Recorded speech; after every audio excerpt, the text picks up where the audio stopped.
Come on, baby! One time! You better not duck me, Thun. You better not. I'm coming. Keith One Time Thurman is back. One time, does it for the one time, and gets a knockout over Brock Jarvis in Australia, breaking a 3-year hiatus from the sport of boxing. Now, Keith Thurman has, but if Martin Luther was living, I don't know why I did that. Please excuse that outbreak. I just seen this picture. Keith Thurman has been out the ring. I made this graphic. Make sure you follow me. I'm the best in the business, and it's not even close. So follow me on my Instagram, link in the description.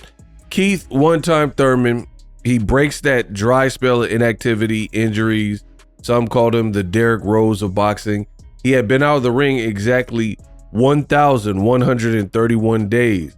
And he was fighting not a big name, but would you expect him to fight a big name coming off of being out of the ring for 3 years? Absolutely not. Plus, it looks like if Tim Tszyu is able to beat Joey Spencer, they're trying to reschedule Keith Thurman and Tim Tszyu. I've already talked about that in my past videos, and I still believe that to be the case. So for me, this was a very good performance by Keith Thurman, all things considered. There's some fans that like, oh man, round one, this happened. Like, you got to be realistic. I think that's one thing that separates me from a lot of people. I think in this new modern age with technology and everybody got an opinion online, realism need not apply. Like, you don't have to be realistic at all. You could say like, oh, why didn't he stop him in one round, even though he stopped him in the third round, right? People just aren't realistic in their breakdowns. So for me, I'm gonna take you from the top. Round one was perhaps the most competitive round. Keith Thurman was doing some good stuff, but so was Brock Jarvis. You know, I was actually impressed by a couple of the moves. Brock Jarvis was looking to counter, and there was this uppercut that Keith Thurman threw. And it was weird. The commentators, it was Tim Tszyu, Sean Porter, and somebody else. And the commentators was like, wow, brilliant uppercut from Keith Thurman. And the uppercut missed, but Brock Jarvis got off. It looked like a counter hook on Keith Thurman's chin. So I don't know why they were, I don't find myself fancying a lot of commentators because I don't really know what they'd be watching. Keith Thurman, watch the sequence again. It was in round one. Keith Thurman landed, or he tried to land, a vicious uppercut, but he got countered. So the credit should have been given to Brock Jarvis in that sequence, because to me, it definitely looked like his uppercut missed and he got hit with like a check left hook or whatever it was.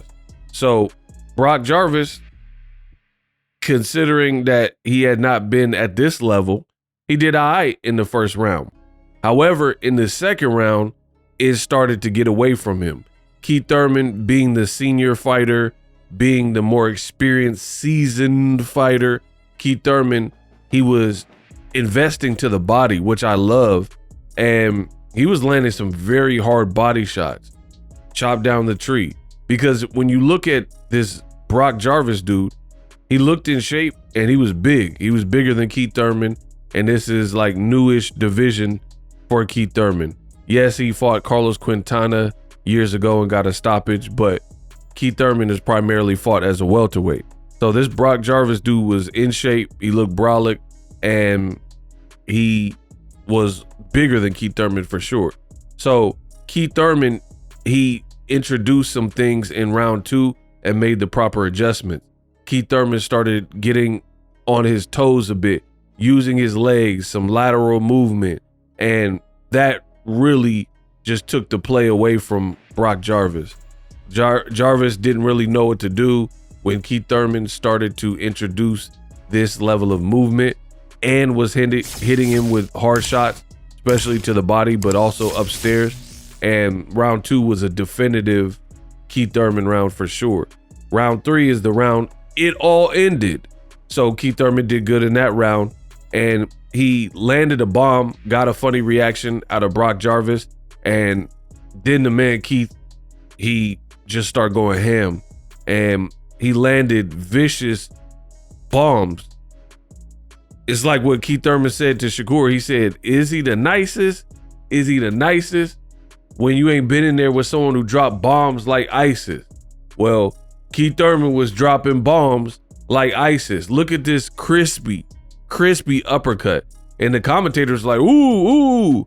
And he just started bombing on Brock Jarvis, and it became a sensational and brutal knockout. Look at how he's connecting right here. So I was impressed. All things considered, there's the body work from Keith. It was a round 2 and 3, really good. You know, round 1, a little bit more competitive, probably still a Keith Thurman round, to be honest, but he did get hit a little bit more. Some people will say ring rust, whatever. But all in all, for a man who's been inactive, we don't know what he's been doing. He's been playing the flute, you know, in Nepal and all this other stuff. He looked really good. He looked really good, pause. So the close was phenomenal. And for me, it's great to see Keith Thurman back, because he's one of them ones where he still has more fight left in him, obviously. And truth be told, Keith Thurman, he's just good. He's articulate. He knows how to break down the fight, and he's a good player to have. Like, can you imagine Keith Thurman, Zoo, Keith Thurman, and Joey Spencer, whoever wins that fight? Keith Thurman versus a guy like Jermell Charlo, Keith Thurman, Errol Spence. A lot of people want to see that. So just the more the merrier.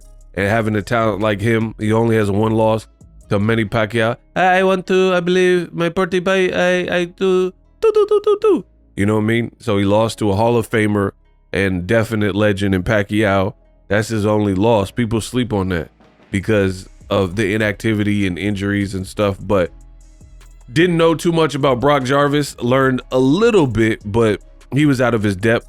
And when Keith Thurman started to like put that seasoning on it, he didn't know what to do. So inexperience really hurt Brock Jarvis, and the experience of Keith Thurman having the far bigger fighters on his resume, the far bigger moments in his career, for me, that's what really showed up here. So ultimately, I was impressed by Keith Thurman. Some people missed it. You guys, it's really on you. I have no shame, no mercy in saying that, because I tell y'all all the time, I am the king of boxing talk. I warned you the fight was coming up and it would be available on YouTube. You guys could still go to YouTube to watch it if you haven't seen it. But I told you before the fight happened, if you're not following me on social media, that is your fault. And that is why you are not informed on what's going on in the world of boxing. Great performance by Sir Keith Thurman. Let me know what you guys think of it, and subscribe for more boxing. Live streaming can be tough, which is why I use StreamYard. Click the link in the description for StreamYard, which is an awesome tool that enables you to set up your stream with ease of use. Get great results with live streaming. It's what I use. Stream to social media with ease with StreamYard. Live streaming is here to stay. Engage with your audience using StreamYard. Great way to reach out to your audience and connect. So you need a tool that can do that.